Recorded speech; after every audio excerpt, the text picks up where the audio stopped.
I'm Mike Schnall-Levin. I'm the CTO of 10x Genomics, and I have three kind of parts to this talk. And Geeta's going to warn me if I'm falling behind on time so that we can leave time for questions. So the first is a very, and I stress very, unofficial and unsanctioned history of 10x, but I thought would be kind of interesting to people to see. The second is I want to talk through some very high-level overview of our technology and kind of especially the kind of scalability that's been happening on that technology and where I think that can still happen. And then just very quickly give a little bit of a glimpse into some of the biological applications that Geeta kind of alluded to that our technology can power.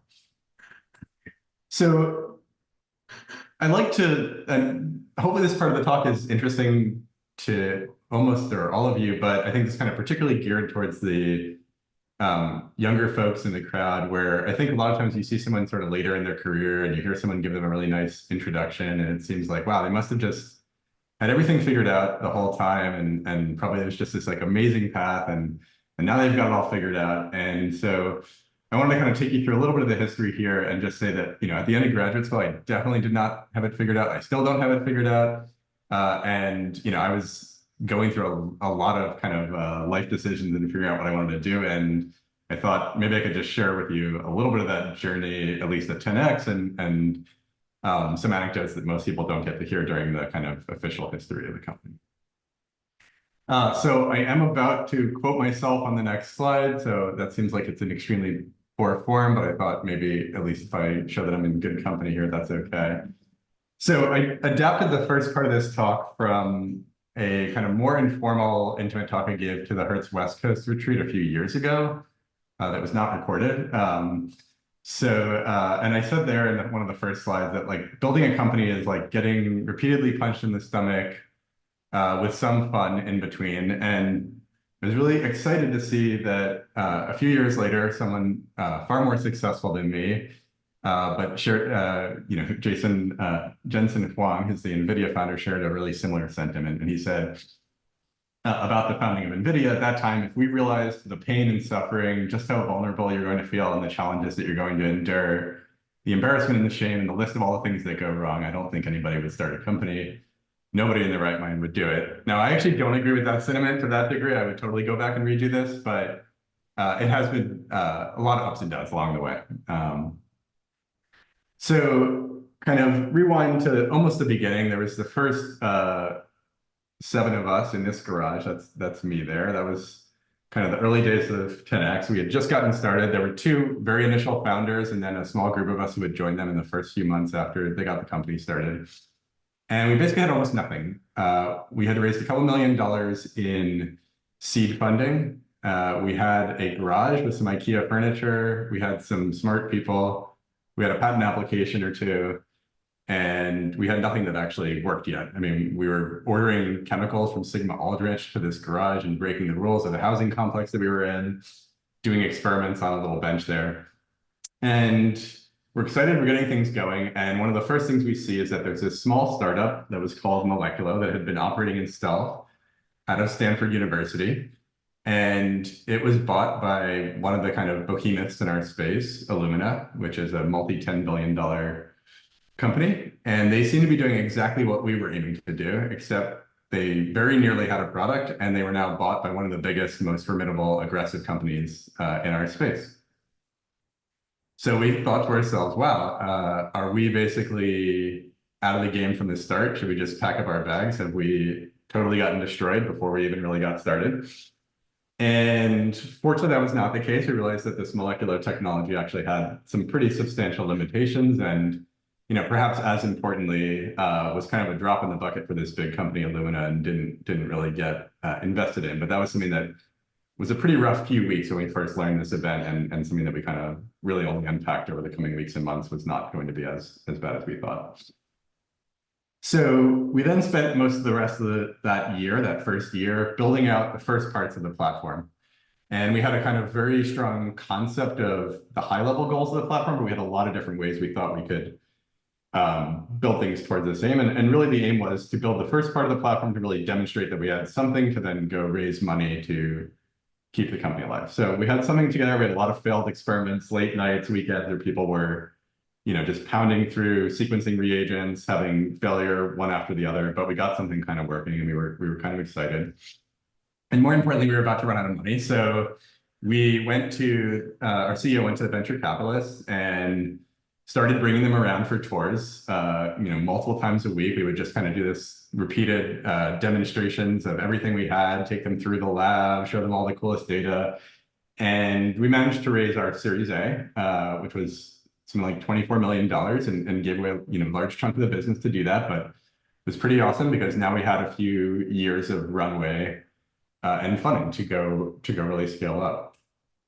But over the course of a few weeks and months after raising that Series A, we realized that this data that we were proud of, that we had kind of showcased, that it's a lot further from what we wanted than we had thought. And in fact, a lot of it was kind of noise. And we had some of the elements of the platform, but we realized over the course of this that we actually had to switch out most of the main technological components of the platform. And fortunately, our investors were kind of strong backers of the company, and they believed in the team. And they, when our CEO went back to them and said, "Hey, I think we're actually going to switch out almost everything we just showed you a few months ago and make some really huge changes," they actually backed us. But it was a somewhat scary undertaking. Okay, so fast forward a few years, we had now assembled a team of maybe 60, 70 people. We built our first product, and it was it was actually not a single cell product. It was a long-read DNA sequencing product, but it built on the same platform. And we went out to this conference called AGBT, which is sort of like the Consumer Electronic Show for genomics, where everyone showcases the cool new technology. And we launched this, and it was pretty exciting because a lot of prominent scientists were really excited about it. And we've been kind of in stealth mode, and they started telling us this is really cool. Like, I really, really think this could be hugely valuable. Really excited, really want to run this. And so, that got us feeling really good about things. And so as part of that, we built out a commercial team at the company, the first parts of a commercial team. And this is something I could spend a lot more time on, don't have time for today, but I would say for people who kind of tend to come from the technology aspect of things, this is extremely hard. And I think it's often overlooked just how hard this is, how much this changes the dynamics of a company, and how important it is to do this right. And there was a lot of awesome parts of this, but there was like some serious, serious challenges along the way, some serious conflict in the earliest days of this, real clashes as we commercialized the company. And this is particularly hard when the products aren't selling that well. And so there was a huge lesson along the way here, which was this first product had generated tons of excitement. People were telling us, this is amazing. I think all my samples should be run this way. But when it actually came down to making that actual decision, not just saying that, spending their money, that wasn't happening. We missed our first year's sales projections by a pretty large fraction, and there was a lot of confusion. It was hard to figure out what was going on, because it wasn't that people were telling us, "Hey, we don't care about what you're doing. We think this is important." But on the other hand, we weren't actually making our sales. And that can make that commercialization process obviously a lot harder, because people are stressed and things are not going as you wanted. So fortunately, we were in the kind of background working on a second product line that built on the same platform. And this is something we had envisioned from the earliest days, but we had kind of decided to launch it second. And it was kind of an interesting lesson here, because this was a single cell product, which is what Geeta kind of referenced earlier. There was no real good precursor to this that demonstrated that there was a large market. So a lot of the kind of experts on the genomics market told us this would never be big, that this was kind of a niche thing that was going to be small. But this first product, this other thing that I talked about, that was going to be the big one. You could build these models, look at the overall market size, look at all the potential, and see that that one was going to have the potential to be huge. This one was going to be small. But it turned out to be the exactly opposite. That first one, if you did some top-down thinking, could be huge, but it just never took off. It only made a few $1 million a year every year, and we ultimately wound up killing it, although there was a whole journey on that decision. This one took off and wound up being one of the most successful product launches in the last several years in genomics, and kind of arguably like opened up the biggest new area since next generation sequencing in terms of the kind of overall impact and kind of commercial impact. But so of course it wasn't all smooth sailing from there. So just as we were about to launch that product, we heard that another kind of really big company in our space that's called Bio-Rad, company that's been around for, I don't know, 80, 90 years, is again worth tens of billions of dollars. They were building a single cell product. It was sounding from the rumors like it was going to be the most amazing thing ever. They were going to use their massive sales force to sell that to everyone and crush us. And not only that, but they were suing us on a ton of IP, including a bunch of stuff that they had acquired from some startups that were kind of failing at the time. Fortunately, it sounded really scary and people were pretty nervous about it. A lot of employees were pretty freaked out about it. But it turns out that a lot of big companies are not actually that good at building innovative products and going quick, and they have a lot of resources, but they can't necessarily organize themselves around it properly. It's a really challenging thing to do. So they built a pretty bad product, and we basically kind of clobbered them in the market over the course of the next year or two, and really won on that. And then they got some pretty nice blows on the litigation front and won some lawsuits against us, but fortunately we were able to kind of figure that out on the technology side and work our way out of that. Which brings up kind of the next part of the history, which is a kind of constant ongoing part of the history, which is patent litigation.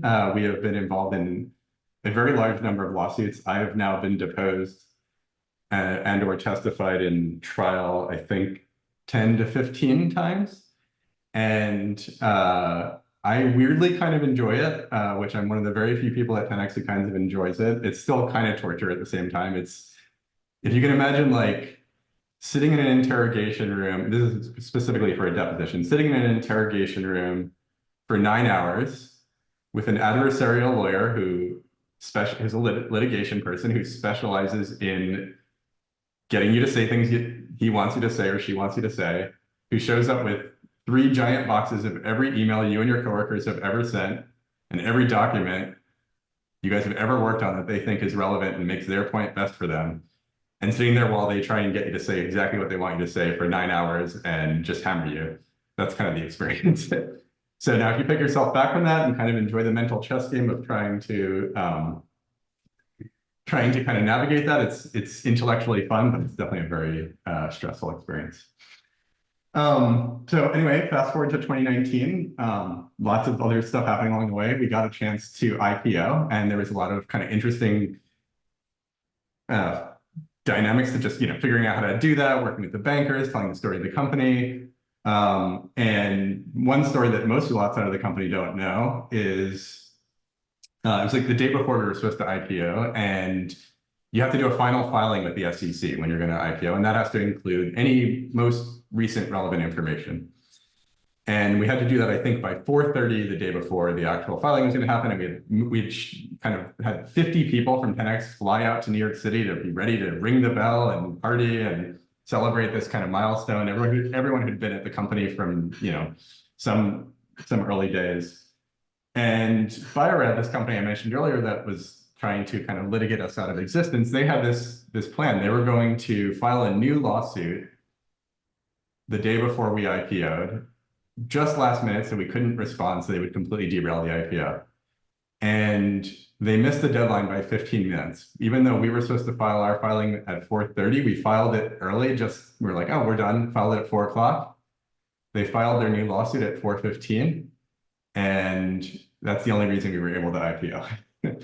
That day. We would have hopefully been able to do it later, but it could have delayed it by months. And then, something else that's been a big part of the history of 10x, and I'll talk a little bit about more of this as I get into the technology, is we made a number of acquisitions along the way, and that's been a really interesting learning process. In particular, multiple aspects of this, but just how do you have these kinds of negotiations? How do you go in? And obviously there are people who have a lot of experience, and we've had a few people like our general counsel who really help with that, but there's kind of no substitute for just getting in there and having really awkward conversations, like going in and telling someone, I want to buy your company, and I think we should spend, I don't know, this many dollars on it, and then having them tell you, like, that's ridiculous, there's no way we'd ever sell the company for that, having to push through that kind of awkward dance conversation. So just to kind of cap off this part of the talk, I think some of the lessons I've learned, I think this is, particularly true for helping to build up a company from scratch, but also more broadly true in life. Definitely recruit the smartest people you can possibly find, and nice people as well, people you actually want to work with. But, in the earliest days of 10x, we would kind of aim to hire people who were sort of outlandishly out of our league, and a lot of times they would say no, but then sometimes they would say yes, and that was critical because that became then the first parts of the team that helped recruit the next parts of the team, and aiming extremely high was really important.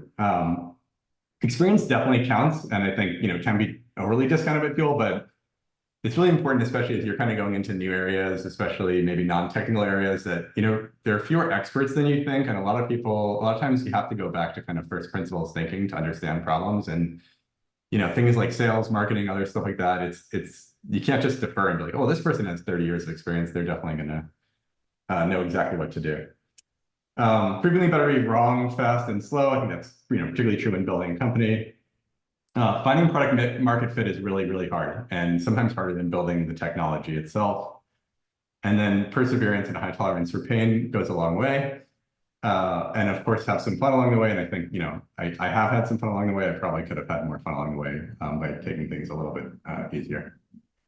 Okay, so now I'm going to get into the next part of the talk. And again, I can answer questions about that part of the talk in the Q&A if people are interested. So this is just to give a little more of an overview of the technology and the kind of evolution of that. So, this is what motivates us at 10x is, kind of not attached to any specific technology. We think that there's just enormous complexity in biology, and that's kind of an obvious statement, but it's one that people don't necessarily think about that quantitatively most of the time. You have something like 40 trillion cells in your body. And each one of these has millions of molecules, not just the DNA, but the RNA, the proteins, the metabolites, and they're all interacting with each other in these complex ways. And then those cells are organized into tissues.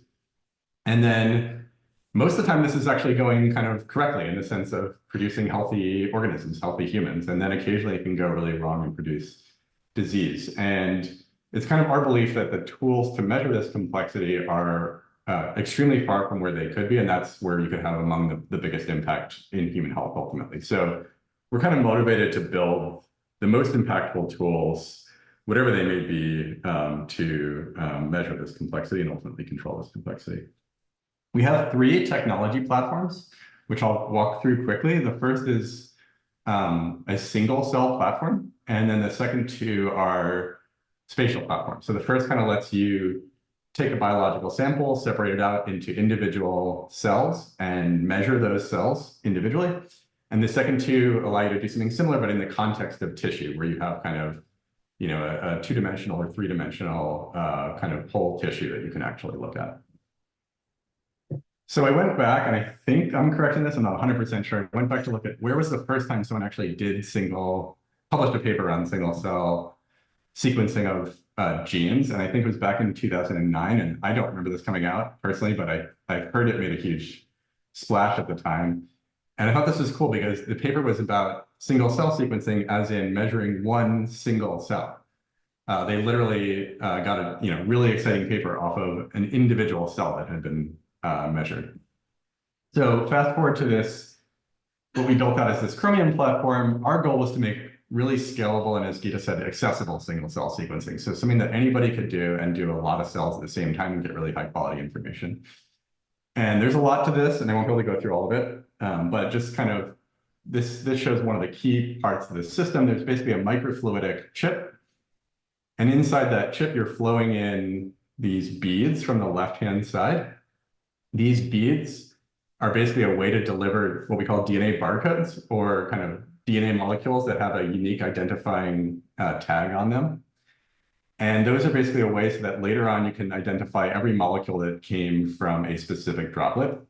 And then those beads are being loaded into these droplets through this microfluidic contraption. They're being combined with cells. And so you're actually making hundreds of thousands of these droplets from a single run. And you can see kind of, if you zoom in, what it actually would look like. You have a droplet, you've got a bead. This bead, you can't see it, of course, but this bead has millions and millions of copies of DNA molecules that have a barcode on them, and then they have the cell. And when we first launched the single cell product in 2016, we could kind of tell people you could do thousands to tens of thousands of cells. That was a scale, and that was a huge leap from the one cell, say in 2009, or maybe the tens to hundreds that people were doing at that point with other technologies like doing single cell sequencing in plates. And what you could do was measure RNA. You could measure gene expression. So fast forward to today, and there's been a huge number of advancements. So one of the things is just the richness of information you could get from individual cells. So now, in addition to the RNA, the ability to look at protein molecules, to look at things like the immune receptors, so the actual individual targeting molecules that tell T and B cells where they should go attack, to pair that with things like CRISPR perturbations and a number of other analytes.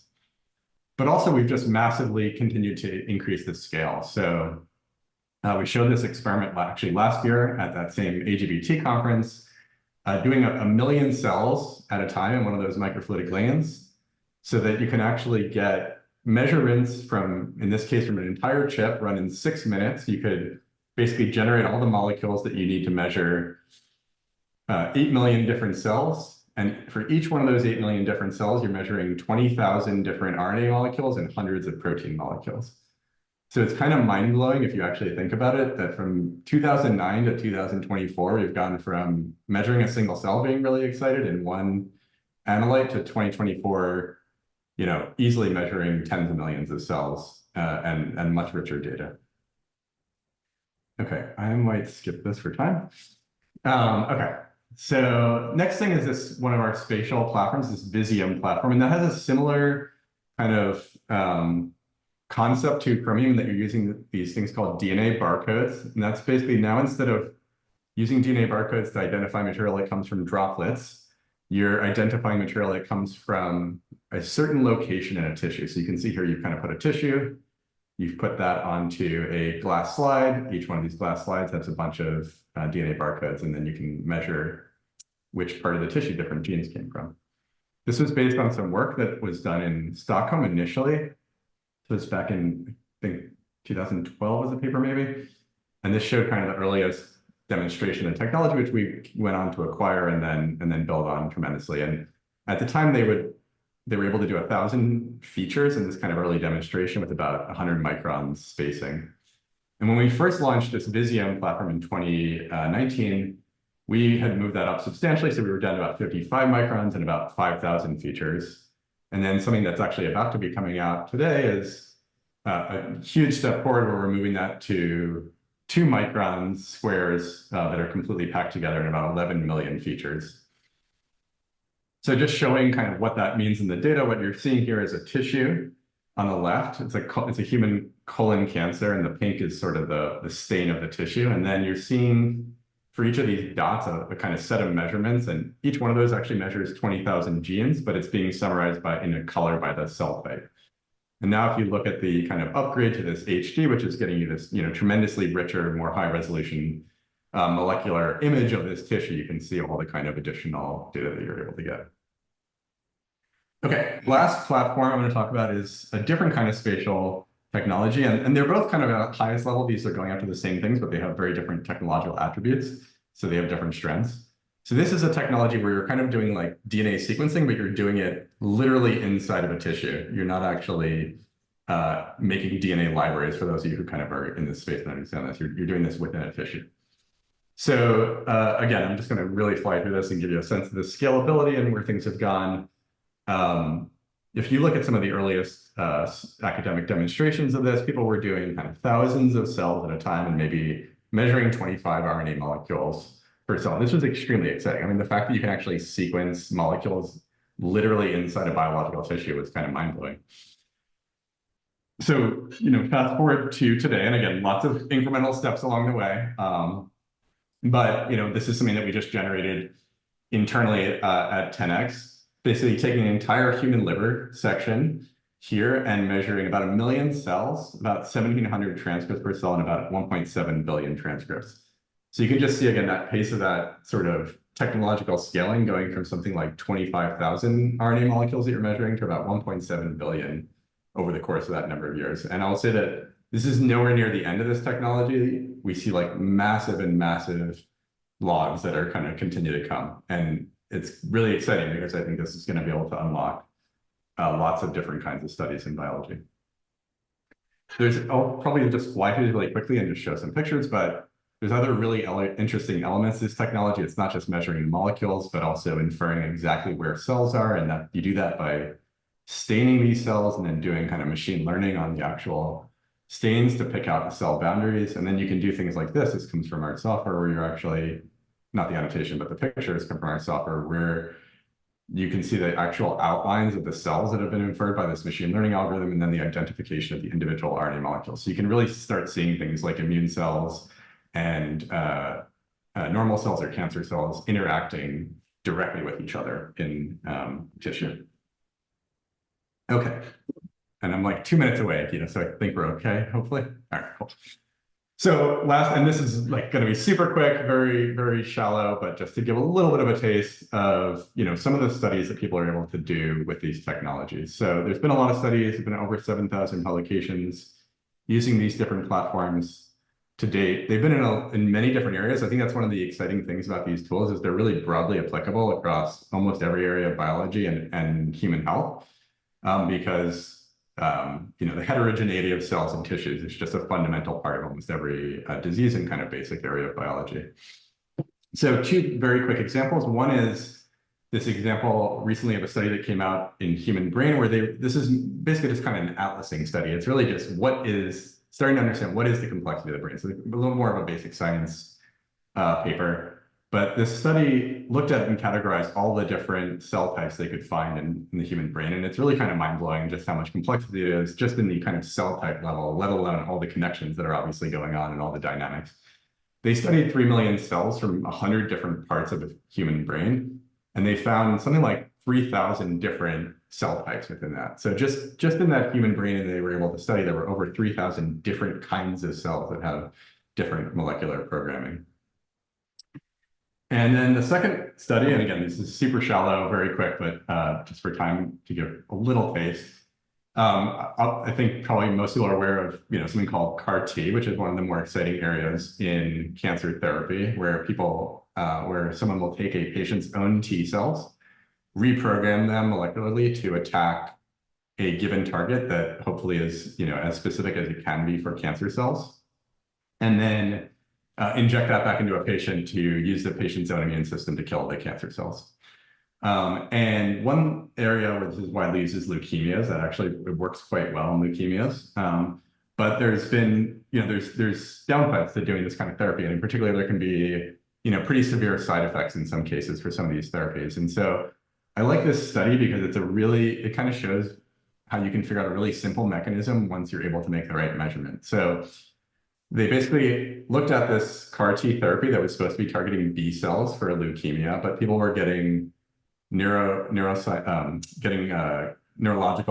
symptoms, and there was kind of a question of what was going on. And what they found was there's actually a very tiny proportion of cells, and you can kind of see that here, that are expressing the exact same gene as these B cells. And you wouldn't really see it show up at a bulk kind of sequencing level because it's just a tiny number of cells, but each one of those cells is actually expressing this pretty high. And they basically were able to track it down to, this is the mechanism of the off target. The drug's doing the right thing, or the immune cells are doing the right thing. They're just attacking the patient's own brain. And that's what's happening. And so I think it really kind of showcases if you can get down to that right level of resolution, right level of complexity, you can really understand what's going on and then plan it where you're going to go from there in terms of changes to treatment, things like that. So with that, I will stop and probably stop sharing my slides and pass it over to Gita to moderate. Thank you so much, Michael, for the awesome talk. We have a lot of questions that came in, and I'll feed them to you in the order in which they were received. Our first question comes from Eugene Katsevich from UPenn, and his question is, what does 10x Genomics think about off-label usage of their kits, such as superloading?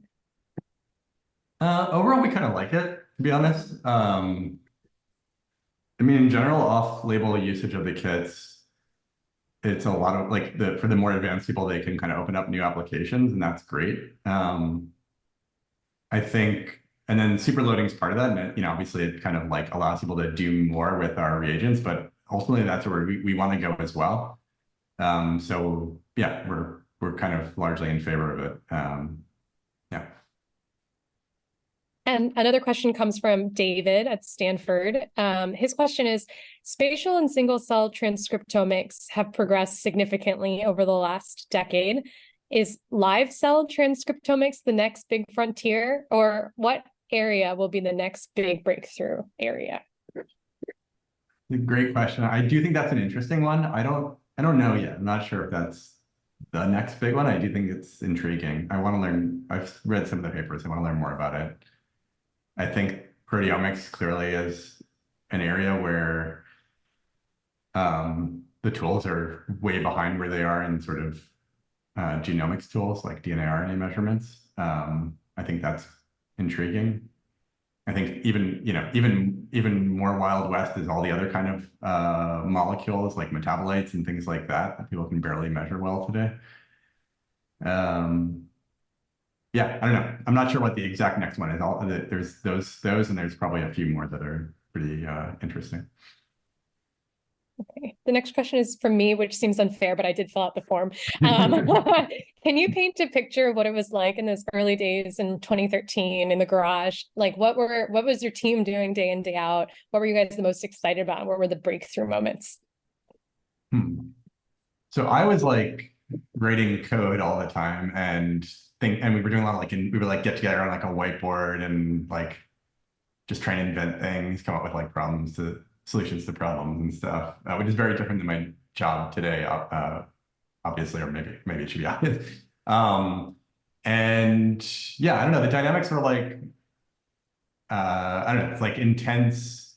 Like there's a camaraderie of it. You're like really close. You don't really feel like a company, right? When you're like less than 20 people, you're just a bunch of people together. So it doesn't feel, when you get a job and you like go meet HR and so you just like don't have any of that, right? So it feels very different.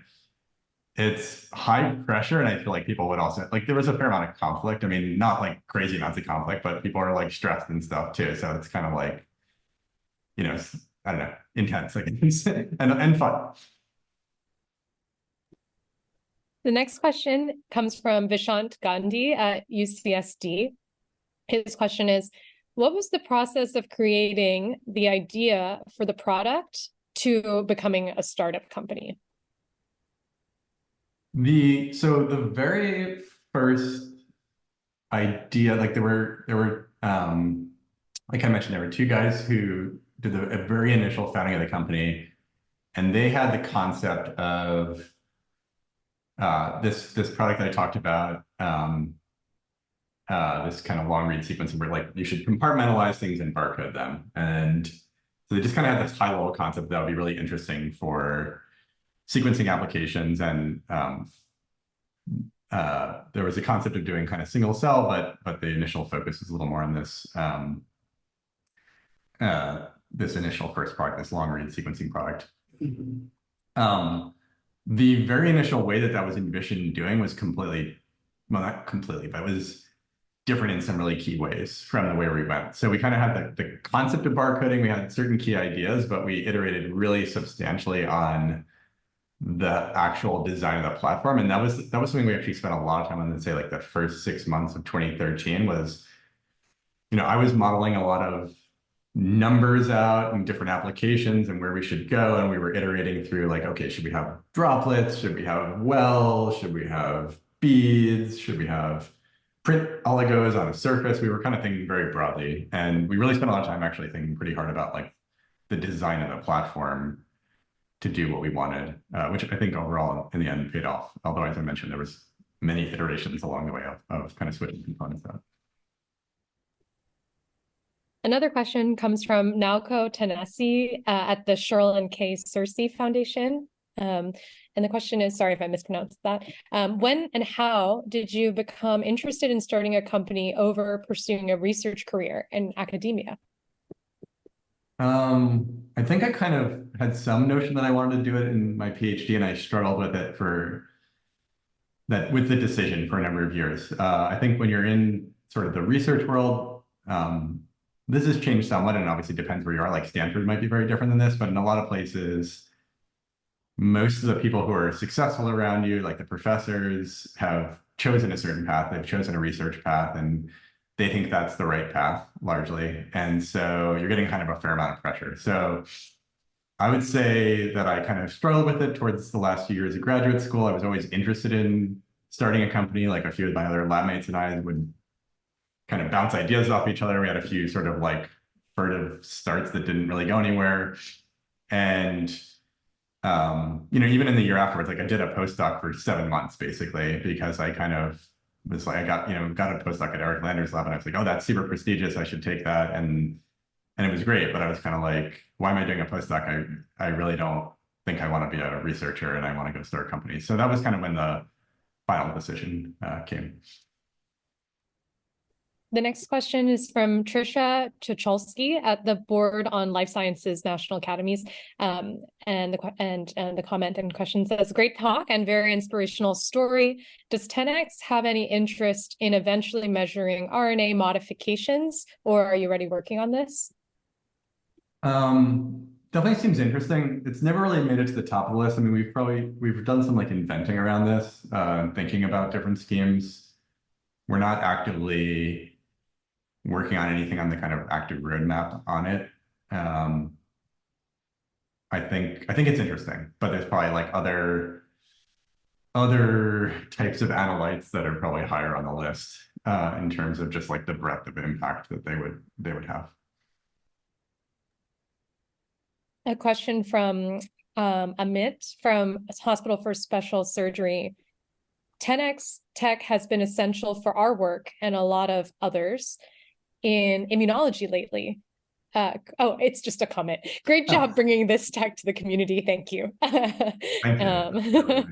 Thanks. Agreed. And then Mike Piscotti from ALS Cure Project writes, has 10x been used in ALS or Parkinson research? If so, what type of ALS or Parkinson studies have been conducted? I will have to get back to you. I'm almost positive it has, but I don't have anything at the tip of my tongue.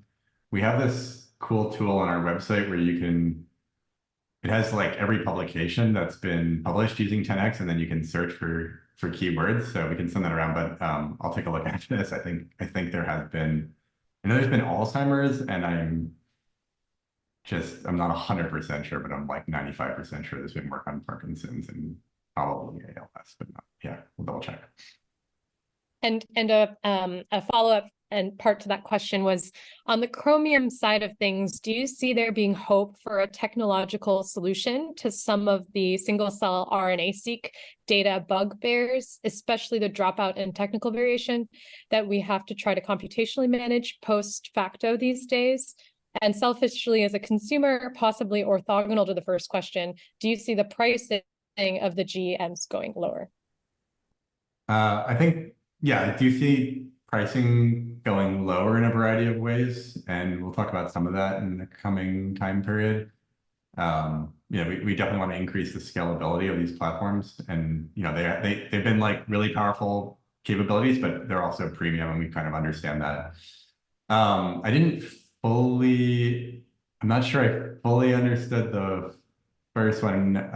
Maybe we could hit it again, or if not, I can also go into we could do it more offline. What was it? Drop it? What was the? Sorry, let me reread it and let me clarify. Yeah. This was actually the question asker said offline is good, so maybe offline is good. So maybe okay, cool. Yeah, I probably need to just understand which like sources of noise and stuff you're talking about. And that came from Amit. Sorry, the questions got split up. I'm sorry about that. Our next question is from Lily Kim at Awaken Capital. How do you think about the balance between expanding uses of your current platforms versus developing new platforms? I think we definitely need to do both. We try and do both.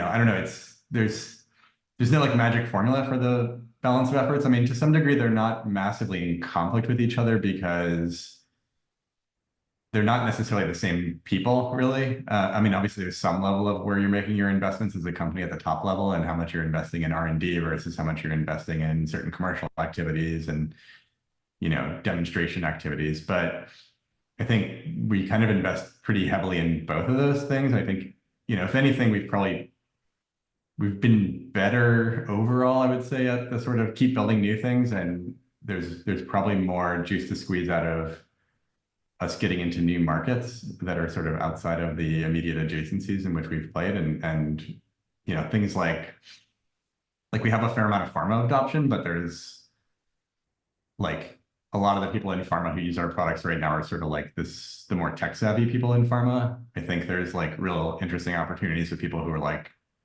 not tech savvy at all, but have like deep application areas. And I think we need to spend some more time there, but it's not necessarily a resourcing thing. It's about sort of getting the right people in place to do that really well and have the exact right to the conversations with the right people.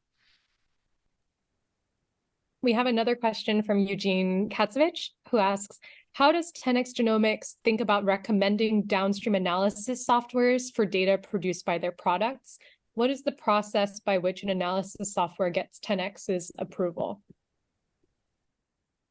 Good question. I'm not sure we have a formal process. We actually have kind of talked internally about being a little more prescriptive. Like largely what we've done today is just seen what's kind of organically developed in terms of things. Obviously it's like big packages like Surat, is widely used. And so when we hear from a lot of people that they like something, then we tend to put some more effort into working with the developers of those platforms and making sure the interoperability is good. And so it's mostly kind of, there's no like formal process, but it's mostly feedback from customers of what they're finding useful. And we're always happy to hear if there's things we can do on that front to make people's lives easier. Thank you for answering all those questions. Those are the questions that came through the form. We have a little bit of time left. So if anyone here in the live audience has a question, if you want to raise your hand. If not, I have endless questions, but anyone have a question? I think I am getting a chat from Millie. Did you have a question? Sure, if that's okay. I was just wondering, at the initial stages, you talked about recruiting people. Kind of, what was your process behind how you identified who to recruit and in what areas at what times, and then targeting those people? That's a good question. Well, we spent, I guess, two parts of that. Like we spent a fair amount of time sort of deciding what type of people to recruit. And I mean, that was mostly just around having conversations around where the top priorities were, but then also really like we'd be a bit formal even when we were really small and separating out, writing a really clear job specification of like what we were trying to hire for and getting the rest of the team's feedback on it and making sure that that was really clear and really talking about what are the characteristics of, okay, if we want a head of molecular biology or whatever, like what does that mean? What do they need to be an expert in? And so I think we took some real time on that. I'm just kind of like, I don't know, I'm kind of really into this lately, but like, I feel like design thinking is sort of like underutilized skill in general in life, where like before you get into exactly what you're trying to do, you just like formally take a step back and really think about what you're trying to achieve. So that was something we were pretty rigorous about. In terms of who to go after, just a variety of like network, but also just like kind of going on LinkedIn and looking for like, hey, where would like really awesome people with this skill set be? Like what companies would they be at, or who would they know? And just trying to find best people we could possibly find on that. So it was very like, I don't know, grunt work. But like I would, in the first few years, I would like literally spend like half a day a week on LinkedIn, just like cold messaging people. And, I probably got a 10% hit rate or something like that. But like some of our best early hires came from just a complete cold reach out like that.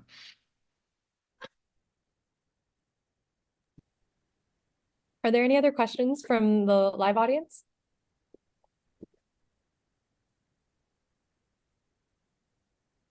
Yes, and now go. Yeah, I guess sort of related to what I first asked, it's like, do you now see people applying to work in your company who, are maybe straight, out of PhD and rather do postdoc, want to work in the company setup. I mean, do you see that trend?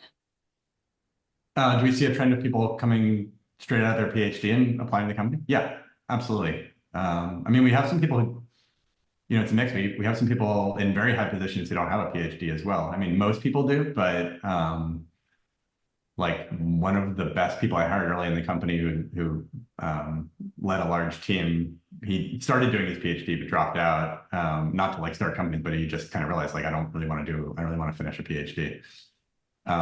So I think for us, like we never had a formal requirement. Now I think in most scientific disciplines, like having a PhD is generally speaking going to be like something that you are likely to have to be really, really well qualified at that field. But we always kind of looked at a case-by-case basis. We have a mix right now. I don't know what the percentage is, but it's probably a mix of like PhDs and postdocs. I would say in general, like postdoc beyond like a year or two is probably not that useful in terms of increasing your skill to us. Like you're not going to be penalized for it, but it's like if you come and you're like, I've done 4 postdocs for the last 7 years, it's kind of like, yeah, okay, you've kept learning more stuff that you already learned at your PhD. You were already at a good sense on that. We probably have other skills that we're really starting to care about, and you haven't been working on those most likely. So, if you do want to go into industry, I think going well beyond the PhD on education is not super valuable along that path. It's interesting. Thank you. And we have time for one more question. Okay, the first hand I see is Eugene's. Although I know 2 of my questions were already read, so I'm happy to give someone else a chance as well. Okay, maybe I'll just ask you, you mentioned the scalability issue to millions of cells. How does your approach to scalability compare and contrast to that of Parse Biosciences? I think, yeah, good question. So I think we have, like, I think there's an inherent scalability there that's kind of intriguing, but it sort of only pays off when you really run large experiments at the exact same time. So you kind of run through all the wells, split and pool multiple times. I don't think when we've looked at, real scalability comparisons and what we can do with different parts of our platform, I think we can hit that same level of scale, but do so without requiring someone to, spend days pipetting in and out of plates. And there's kind of a few different, I mean, it's probably a little too technical to get into, and I'm happy to talk to you more, but like, there's like kind of funny stuff that's been out there. Like if you just ignore parse, but like go to like the split and pool papers, like people put out numbers where they looked at the academic cost of doing something where there's no product associated with it. It's just like, if I like go and buy all the enzymes myself, what's the cost? And this cost is like way lower, but it's like, okay, but that's true when you run something that's not a product, right? When we've actually looked in most configuration settings, we think that like the Chromium actually kind of, in terms of the whole cost of the experiment, is going to land you in a similar or better spot. There's some parts of like the application space where they might be a little bit cheaper right now, but I don't think it's like a fundamental scalability thing. I think it's a sort of, I don't know, pricing decision or something like that. Yeah, happy to chat more though. We could have a long conversation, and I'm happy to. Thank you. Thank you, everyone, for your great questions. And thank you especially to Michael for this wonderful innovation hour. And Michael, I don't know if you have any final comments or things to share to wrap things up, or anyone else on the Hertz staff side of things, but thank you so much. I think we all learned a lot, and thank you for answering all these questions. And I think it's been a really engaging hour. Thank you. Yeah, thank you all. Thanks for coming. Feel free to reach out if anyone wants to chat further. Happy to do that. And yeah, really appreciate lots of great questions. That was really good. And thank you, Geeta.